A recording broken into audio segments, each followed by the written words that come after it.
All right, welcome into another edition of Catching Up with Tommy Mack here on 1010XL's podcast platform at 1010XL.com. Of course, on demand as well. Also on 1010XL's Facebook page. What up, Facebook? How you doing, all my friends? On the Relevant app, always streaming live on the Relevant app right here on the Jaguars channel. Make sure you download the free app, RELEVNT, no A at the end. App Store, Google Play, you name it. Just go grab it, man, and check out not only the Jaguars channel, every team represented, every sport, et cetera, et cetera. Of course, happy times. Just telling Relevant earlier before we got going here that the city is special when we win, man. I mean, and by the way, over time, it'll be even more special. Not just when we win, but overall. I commend, I really, like, Graham, your generation and in that range, you guys love your Jaguars, man. I mean, you freaking love them. You love the party, which is fine, and I love it too. But you love this team, and it's great to see that next generation coming up. And I think it's really, really strong. And that's why this year was so critical, the hope. You know, I mean, I was saying earlier on Jaguars Today, for years, ever since we hosted the Super Bowl, Jacksonville has been taking a beating from the media. Yep.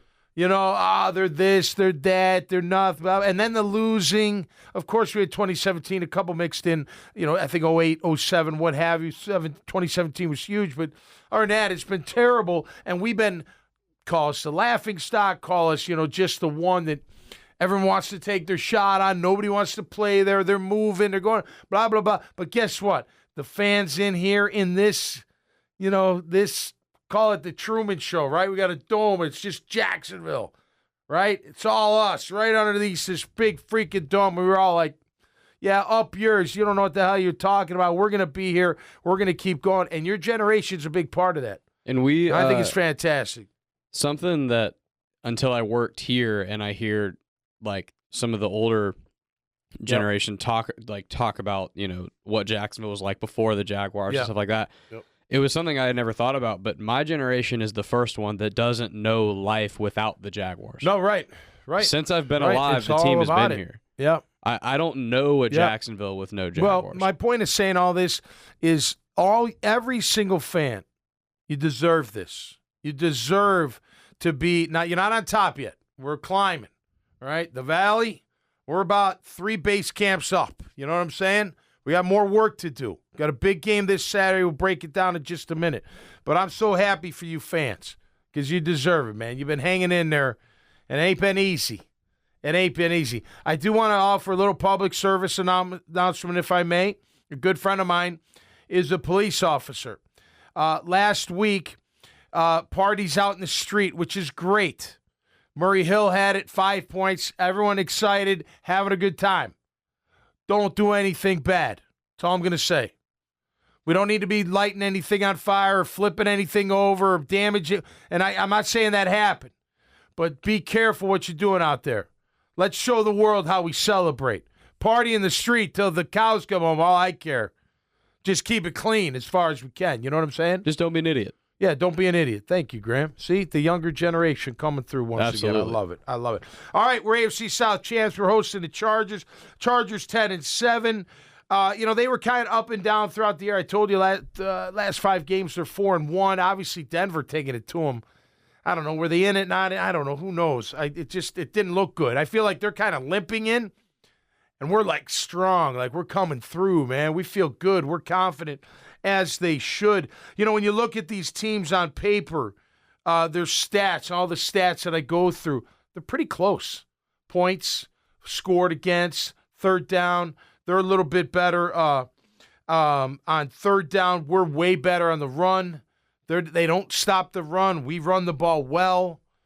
They don't run the ball well. We don't really stop the run. We've been better. But my concern with our defense is who we've played against. They haven't been great. And I know you got Henry. And, look, they were very physical with Henry. I got to give a lot of props. They came to battle. They knew they had to hit him a lot. And credit Derrick Henry because he's a total beast. I mean, he took a pounding and still had a decent night. You know what I mean? And he was the only thing they had, although Dobbs did a great job. Our defense, so I want to – you got to take care of business here. You got some big-time players you're going against, not just Herbert. Eckler is a really, really, really good back. And we scoring machine. We struggle mightily against backs that catch the ball out of the backfield. And that's his thing. He's probably the best in the league at it. He's got 13 touchdowns on the ground, 5 in the air. This guy's a touchdown machine. He can break it. He can take it. He's averaging 4.5 yards a carry. So their O-line must be doing something okay. I don't think they're great by any means. If they had Rashawn Slater, who's been on IR, their left tackle, be a different story. But they don't, so too bad. Not to you, Slater, but to the team, of course. But, Keenan Allen, a really good weapon, wide receiver. You got to take care of him. Mike Williams, took care of him last time. Herbert had the ribs, whatever. We dominated. So I'm not going to sit here and say, well, they weren't full bore. That's why. No, we didn't just win. We dominated that game in week 3. It was domination. So let's throw that out the window. But when you look at these teams, very, very close. We score about 24 points a game. They score 23.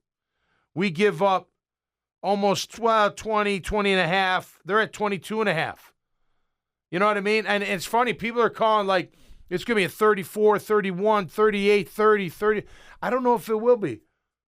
I don't know if I want, and I don't know if I want it to be. I don't know if I want Trevor to get in a shootout with Justin Herbert. Now, maybe he won't have to with big chunks by.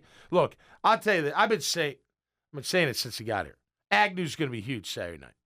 So is ETN, and don't be surprised if Hasty's not involved either. Because one thing that guy can also do is catch out of the backfield. He's shown that.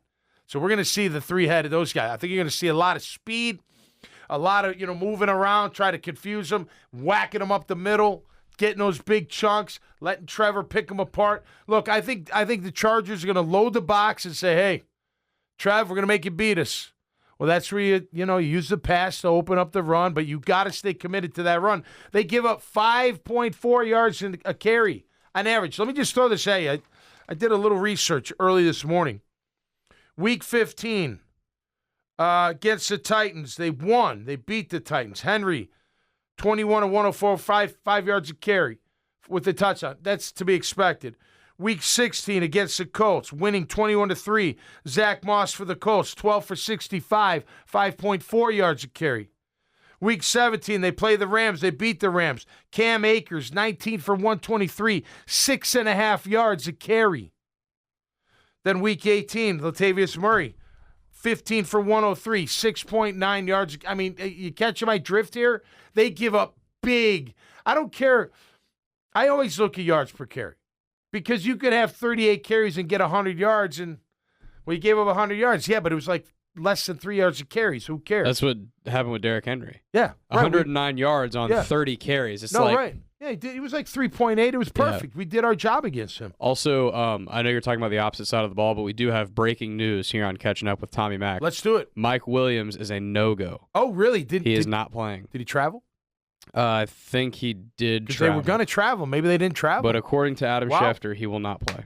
Hey, man, we'll take it. But don't sleep because they got a couple other guys that are good. Palmer is a beast. 6'4" or 5", and it can fly. And then who's the other guy? I got him right. Oh, yeah, DeAndre Carter. Both those guys are players. So Mike Williams is stud, no doubt about it. But I guess next up is Joshua Palmer. Hey, Campbell can handle it. I'll tell you this. I want to see more blitzing from our backers. I want to see a Lewican. I want to see Lloyd. I'm not talking all the time, but I want to see that. I want to see them put pressure. Herbert is one of the better QBs in the league. There's no doubt about it. This year, though, not as good as he was in the first 2 years. You can credit a few different things, and I get it. Without weapons, got injured. O-line not very good. O-line's given up 39 sacks for the year. So 2 a game, 2 a little bit of change. We're at 28. It's pretty damn good for an offensive line. And Walker Little stepping in. You haven't missed a beat. Great job, Walker. The tackle play this year has been fantastic. Oh, Jamar Taylor's been overall pretty damn great. And Cam and Walker Little have both been played really well on the left side. Scherf's had a little issues, but I gotta just think he's beat up. But man, no issues this week. They got a good front. They're good against the pass. They're not good against the run. So I'm going to attack that run. No doubt about it. Their defense, 40 sacks. We're at 35. We're coming up. We're getting some pressure as of late, which is good. Third down. They're at 39. Yeah, that's gonna be pretty close. How about this? I did see this stat. Herbert, 699 attempts this year. What do you think Trevor has? Attempts wise? Yeah, hang on, I got it here. I gotta find it, but yeah, he's had a couple of high attempt games. Herbert's at 699. 699. Oh, I got it. Right. Oh, I think I had it. No, I don't have it. Damn it. Oh, I know it. No, I know what it is because it's a lot less than that. Like 100 less, if not more than that. Yeah, I was gonna say probably in the 500s somewhere. I would imagine. Yeah, 699 is a lot. Anyway, 700 throws. That's a lot. 17 games. Right. That's more than. They're relying on Herbert all year long. Well, think about this too. Like with Eckler, we just talked about how good he is. He catches the ball all the time. Yeah. And their tackles have struggled this year. Yep. A big way to get around that is a lot of dump offs, right, and get the ball out quick. Yeah. Well, it's like you talk about the first game. The week 3 matchup when we went out there, yep. Eckler carried the ball. What was it? 4 times in the first half. Yeah, nothing. So it's like, what? Yeah, no, you got to use him. It's Austin freaking Eckler. How does he carry the ball 4 times? Yeah, like they're going to use him. I think they're going to use him more in the pass. I think they are. I do. think. Do you remember the year the Patriots won the Super Bowl when they threw it to James White all the time? Constantly, yes. I think that's kind of similar. Well, it's part. And what did we say about that? It's part of their run game. So that's how they probably look at him. When you throw it to the back for a 4-yard completion, that's basically a run. Yep. Right on first down. No doubt. I tell you, when you look at him on paper, and obviously we got our players of our own. Good news, not for him. I like full strength versus full strength. I do, but whatever. We'll take any advantage we can get. We mentioned Herbert, Eckler, Keenan Allen, Gerald Everett's pretty decent off tight end. Carter, Palmer, O-line, 39 sacks. Eckler, 4.5 yards a carry. I say you stop Eckler, control Herbert, and you're going to win that side of the ball all day long. Tight ends and backs have been our Achilles heel. Yeah, they're right. Year. Yeah, and Everett's a pretty athletic guy. He's got 58 catches on the year. I would say About 10 a catch. Everett and Eckler worry me the most in terms of catching the ball down the field. I like Campbell on Keenan. I feel like he'll hold his own. Well, we do because Campbell was on Mike Williams last time, but Allen was out. Yep. Did you put Allen because Allen's more of a slot guy, isn't he? Or is he a true number one? I thought Williams was the number one. He was kind of moving around. I think they both move around. They're really quite a good. Bit. They're just good. Offenses nowadays, it's often hard to define that because guys just move around a lot matchup wise. Yep. Thank you, in Trevor. He's officially out. That's right, Mike Williams, officially out on defense. Joey Bosa comes back last week. Khalil Mack 8 sacks, 12 tackles for loss. He's had a good year. Morgan Fox 6.5 sacks, 8 tackles for loss. Van Noy. Derwin James, total stud. He'll hit you, too. He will take your head off. I love him as a player. Asante Samuel's a really good player, too. Asante Samuel's a good player. He's on my notes, too. He's got, what has he got? 11 passes defense, 2 touchdowns. And did I see the young corners coming back this week? Callahan, is it? He was injured. He's coming back. They also got Michael Davis. So, listen, they got players, right? Kenneth Murray Jr., I like him as a backer. He's a good player. We've got good players, too. Don't get me wrong. I just think looking at the DBs they have and the edge rushers they have, I think you run right at this team. I know you want Trevor to be Trevor, and I think especially early in that football game. Here's what I'm thinking, and I agree. I'm not saying you're wrong. I think you're going to have to use the pass, though, to loosen them up a little. Quick throws, they're just those quick one-hitters, one read, slants, stops, whatever it is. Rub routes, get the guy open, loosen them up just a little, then you can gash. Trevor's proven all year to be really effective doing that. Yeah. Well, he's also really good versus man, and they play the most man of anybody in the league. The reason I say that, our line's physical, but they're not earth movers. That's not how they're built. Yeah. They're more athletic. They get in your way. They still finish. Don't get me wrong. They're nasty and all that, but they're not like you line up. We're just going to move you out of the way. I don't see that. I'll say another thing I don't see. I don't want a shootout. I don't know if we'd keep up in a shootout. I don't want a shootout either. You know what I mean? I have no desire for a shootout. I just don't. I don't think we'd keep up. And Trevor, look, he's been fine, like I said earlier in the week, but he's got to be a little bit better. Got to hit tight. He's got to hit touchdowns. He's got to make the right. Look, Kirk throw was great. Jones not great. Make them both great. I would like to see at least one in this game because we haven't seen this in a couple weeks. One like explosive throw, like 50, 60 yard play. I think they'll take their shots. I think Agnew's going to have a big game. I do too. I really do. I love him, man. And I saw someone online saying, "Do we keep him?" I'm like, yes, you find a way to keep him without a doubt. Because you know what? He's proven that he's a weapon. So somebody with that mind is going to be like, I want that speed. I want that play. He can catch. He can run routes. He's fast. He's quick. He can make people miss. He's another Tyreek Hill almost. You know what I mean? If not, very close. I've been saying that. I think we're going to see a lot out of him. I do. I think ETN's going to have a big game. He's got to. Didn't have a good game last week. Now, granted, their run defense is very good. You want to know the difference? Tennessee was 3.8 yards a carry, and Chargers are 5.4 yards a carry. That's 1.6 yards a carry differential. When Loggeman was here on Tuesday, as he was leaving, he and I were just kind of quickly talking about the run game and stuff, and he was like, dude, the Titans' two defensive tackles, it's like playing Henderson and Stroud practically. No doubt. It's insane. Yeah. So you could not be playing a more different team from the Titans this week. Yeah. It could not be more of a different. And they're a 3-4. Yeah. So I think it's easier to run on a 3-4, especially to take care of that nose tackle. All right, Mike, look, Jags are going to win. I got them winning 24-21. I don't want it to be a shootout. I'd be worried about that. I'm a little worried about our defense, especially on third down. But I'm going to say they've got confidence. They have been playing better since the second half of Dallas, in my opinion. Granted, other than Dallas, not like juggernauts that they've gone against, Texans, of course, and the Jets, offense is not very good. Last week, I think it was just a good game plan that they put together for Dobbs, and then they figured it out, so they came around in the set. Hey, they held them to 16 points. I can't be bitching about that. That's winning football. Like the chart, I tell you. And they scored 7 themselves. What's that? And they scored 7 themselves. And they scored 7 themselves. They practically scored 10 themselves because they got another turnover in field goal range. Field goal range, yeah.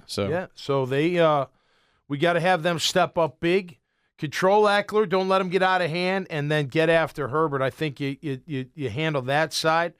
Using ETN, Hasty, and Agnew. I got them in my notes. Speed. Deadly speed. To the house speed. You get some gas. Look, what does 5.4 yards a carry mean? Think of the gashes they've given up. Think of that. Right? One of them was against us. J-Rob. J-Rob had a 50-yard touchdown. House call. But think of those plays that they must have given up in order to be at 5.4. You know what I'm saying? So you're going to exploit that. Make Herbert uncomfortable. Look, no quarterback likes to be hit. So make him uncomfortable. You'll force him into throws. He will give you the football if you get to him. No doubt. Because he believes I can still make the throw. Right. If I got the arm, and then sometimes if he's got time, he doesn't turn the ball over very often. But he will fumble. He will throw interceptions. Let me tell you something right now, Jim Graham. Get to him. If they let him sit back there with time, we're screwed. He's going to kill us. We're screwed. That's all I'm saying. It's gonna that be was tough. What happened with the forget zone, play man, play press, bring the heat. Bring the heat. That was what happened in the Lions game when we couldn't get to Goff. And he just picked us apart. Goff may as well have been Joe Montana that day. Matt Ryan. Matt Ryan, great career. But look what he did earlier in the year. You got to get to these guys. And then I'm going to say, just because he's that kind of player, don't let Keenan Allen take over. Don't let him take over. He can. He could be a 2-touchdown, 100-yard plus. You know what I mean? He's got that capability. Well, you get to Herbert, you'll control that, but I can't let him beat you. I was just about to say, by way of everything we just said, right? Right. You let Herbert sit there, scan. You let Keenan Allen get down the field. He's going to kill you. Well, not only that opens up Eckler. That opens up Everett. Next thing you know, correct. Oh my gosh, I don't think that's going to happen. I don't. I think our defense is going to step up. I think Caldwell's going to call a very aggressive game, as he should. I tell you, when you're in the playoffs, you dictate, man. You go. Like, there's no read, react. There's no wait and see. Like, we got to make something happen. I'll take the risk versus reward in the playoffs. I will not be conservative. especially when I get a lead. We've seen that in the past. No, foot on the pedal, man. Foot on the throat. Step on their necks. If you're as my up late 10, father get would up say. 17. Right. If Do you're what up you were 14, doing get that up got 17. you there. Do what you were doing that got you to that point. How'd you get up by 14? Keep doing that. Offense, defense, special teams. Special teams had a big week. Return game could be huge again. So it's exciting, man. I mean, come on. We're in the playoffs. I mean, seriously, it's awesome. And we're hosting a game, and it's just great for the whole, from the cons to the entire staff, everybody, man. The players, everybody working in that facility, all the executives, all the cafeteria workers, everyone keeping it clean, tickets. Y'all deserve this, man. And y'all deserve it. Rick Ballou has brought this up a couple of times in the last couple of weeks, and I agree with him completely. As a fan that's, that may be going to the game or anticipating the game, it's easy to be like, I need to get to Saturday. Enjoy this time before that. Yeah. Enjoy being in the city when everyone's excited and there's a playoff game. Enjoy this time as well. Right. Sometimes The I'm lead bad up. about that. Sometimes I'm like, man, I just want to get a kickoff and play Right. the game. But it's like, No, Man, man, we this don't is get what this you very do. often. This is what you do. You come to Cole Haynes in Atlantic Beach tonight, and you watch the dad bods crush it, and I'll get you ready for the game. Trust me. It's going to be a great show located right there on Atlantic Boulevard in Atlantic Beach. Come join us. We're a 5. We got 5 in the band. We sing anything from Petty to Alice in Chains, Stone Temple. Lil Wayne. No Lil Wayne. Might throw that in there somewhere along the way, but we cover quite the gamut. So Pearl Jam doing some new tunes, doing Jeremy. Yeah, it's gonna be great, man. You'll enjoy it. My band. I'm the novice. I just put on a show. They're the real musicians. They can really wail, man. So it's a lot of fun. Come on out. We'll hit the stage at 8:00 and then be done about midnight. So, man, hope to see you there. And if not, hope to see you down at the stadium for the Jaguars. Wild card weekend, man. Are rumors true that you will be slapping John Henderson before he does the first Duval? I'm not slapping that dude. No way. You know what's funny? I was actually thinking about that earlier. I'm like, I would never hit him because even if he tells you to hit you harder, he might hit back. It's just natural reaction. Like, wow, that hurt. Wham. Oh. You know what I mean? You're like, nah. I mean, you can always duck, but I don't want to do that. We got to find Joe. I'll let somebody else do that. We got to find Joe. Somebody's got it. I'm sure someone's found him by now. Whoever Joe is. Joe was a great athletic trainer, man. He's cool. Cool dude. He's always really good. He was there in the early days. So you know Joe. Oh, yeah. I don't know where he went, but he was one of our early trainers. Yeah. He was there from the beginning. Good Fantastic. guy. Really good guy. Yeah, absolutely. One of Jacksonville's heroes. Yeah. That was making his mouth bleed. Can you imagine that animal coming after you? Thank you, baby. I mean, thank you, Joe. Can you imagine? We're in a room, what is this, 8x10 maybe? Yeah. Can you imagine him coming after you in here? I mean, you can't even hide under the table. Yeah, no, I'm good. All right, that's going to do it for us. Go Jags. Congrats to the entire organization. And to all you fans out there, congratulations. Like Graham said, enjoy it, man. Enjoy it. It's a great time. And you know what? I feel like this is just the beginning. This is just laying the concrete, the foundation. We got all the footers in, all that stuff. And now we're just going to build that foundation even stronger. So enjoy it and enjoy the game. And let's show these Charger fans no mercy. And keep it clean. Don't hurt nobody, but show them who's boss this weekend. All right. Until next time, stay safe and be cool out there. We'll see you right here. I'm catching up with Tommy Mack on 1010XL's podcast platform on Facebook and on the relevant app. Peace.